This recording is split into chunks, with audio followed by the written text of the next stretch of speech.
igna yerga tushgan zahoti katta tikanzorga aylanib ketibdi. Keng maydon chaqir tikanzorga aylanibdi. Yalmog'iz kampir esa uzun tirnoqlarini qaychi qilib olib, tikanlarni qirqib zo'rg'a tikanzordan ham o'tib olibdi va yana jiyanini quvlashga davom etibdi. Quvlayveribdi. Endi yetdim deganda yigit orqasiga tarog'ni tashlabdi. Tarog' esa katta daraxtzorga aylanibdi.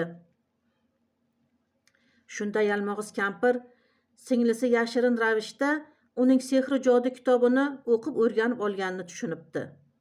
Keyin bir tishini arra, bir tishini bolta qilib o'rmondan ham o'tib olibdi. Yigit yugura rosa charchabdi.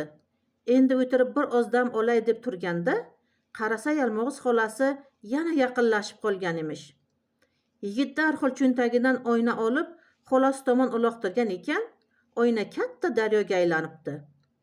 Yalmog'iz kampir daryodan suzib o'tolmasligini bilib yigitdan so'rabdi. "Hoy jiyanjonim, bu daryodan qanday qilib o'tib olding? Menga ham ayt", debdi. "Bo'ynimga tosh osib o'tdim, xolajon", deb javob berdi yigit. Yalmog'iz ham uning gapiga ishonib, boshidagi ro'moliga katta toshlarni solib, bo'yniga bog'lab, daryoga o'zini tashlagan ekan, daryoga cho'kib ketibdi. Shunda daryo ham o'z-o'zidan g'oyib bo'lib qolibdi. Shunday qilib, Yalmog'iz kampir xolasidan eson-omon qutulib, yigit uyiga qaytibdi. Mana bolajonlar, ertagim ham tugadi. Agar ertagim sizga yoqqan bo'lsa, like bosib, obuna bo'lishni unutmanglar.